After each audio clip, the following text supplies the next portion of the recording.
Indian രാഷ്ട്രീയം ഇതുവരെ കാണാത്ത അത്യന്തം നാടകീയമായ ഒരു നീക്കത്തിനാണ് ലോക്സഭ സാക്ഷ്യം വഹിക്കാൻ പോകുന്നത്.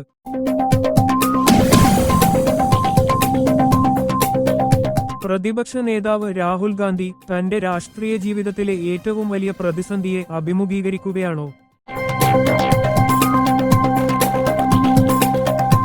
വെറുമൊരു പ്രിവിലേജ് മോഷൻ എന്നതിനപ്പുറം രാഹുലിനെ സഭയ്ക്ക് പുറത്താക്കാനും തിരഞ്ഞെടുപ്പിൽ നിന്ന് ആജീവനാന്തം വിലക്കാനും ലക്ഷ്യമിട്ടുള്ള ഒരു substantive motion BJP MP Nishikant Dubey സമർപ്പിച്ചിരിക്കുന്നു.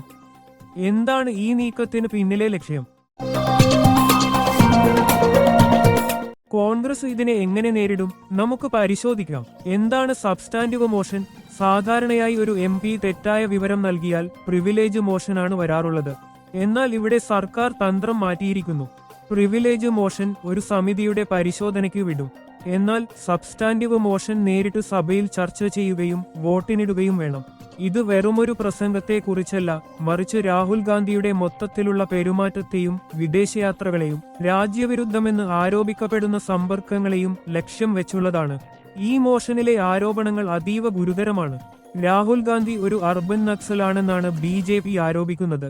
Thailand, Vietnam, Cambodia, UK തുടങ്ങിയ രാജ്യങ്ങൾ സന്ദർശിക്കുന്ന അദ്ദേഹം അവിടെ വെച്ച് രാജ്യവിരുദ്ധ ശക്തികളുമായി കൂടിക്കാഴ്ച നടത്തുന്നുവെന്നും ഇന്ത്യയെ തകർക്കാൻ ശ്രമിക്കുന്ന ഇന്റർനാഷണൽ ടൂൾകിറ്റിന്റെ ഭാഗമാണെന്നും ആരോപണം ഉയരുന്നു. ഡിമാൻഡ് ഇതാണ്: രാഹുലിന്റെ ലോക്സഭാ അംഗത്വം റദ്ദാക്കുക, ഒപ്പം ആജീവനാന്തം തിരഞ്ഞെടുപ്പിൽ മത്സരിക്കുന്നതിൽ നിന്ന് അദ്ദേഹത്തെ വിലക്കുക. ചരിത്രം ആവർത്തിക്കുമോ? ചരിത്രത്തിലേക്ക് നോക്കിയാൽ സമാനമായ ഒരു സംഭവം നമുക്ക് കാണാം. 1977 ജനതാ പാർട്ടി ഭരണകാലത്ത് ഇന്ദിരാഗാന്ധിക്കെതിരെ ഇത്തരമൊരു നീക്കം നടന്നിരുന്നു.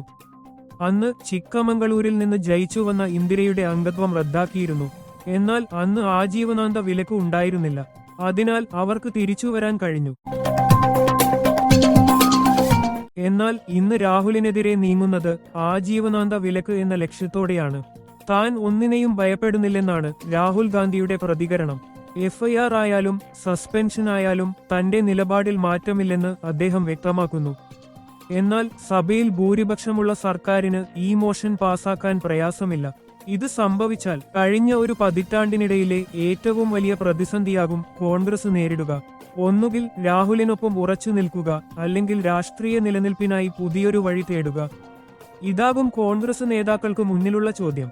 ഇത് വെറുമൊരു മുന്നറിയിപ്പാണോ, അതോ രാഹുൽ ഗാന്ധിയുടെ രാഷ്ട്രീയ അധ്യായം അവസാനിപ്പിക്കാനുള്ള കൃത്യമായ നീക്കമാണോ? വരും ദിവസങ്ങളിൽ പാർലമെന്റിൽ ഇതിന്റെ ഉത്തരം ലഭിക്കും. സർക്കാർ പിന്നോട്ടു പോകുമോ, അതോ വിട്ടുവീഴ്ചയില്ലാത്ത നടപടികളിലേക്ക് നീങ്ങുമോ എന്നത് കണ്ടറിയണം.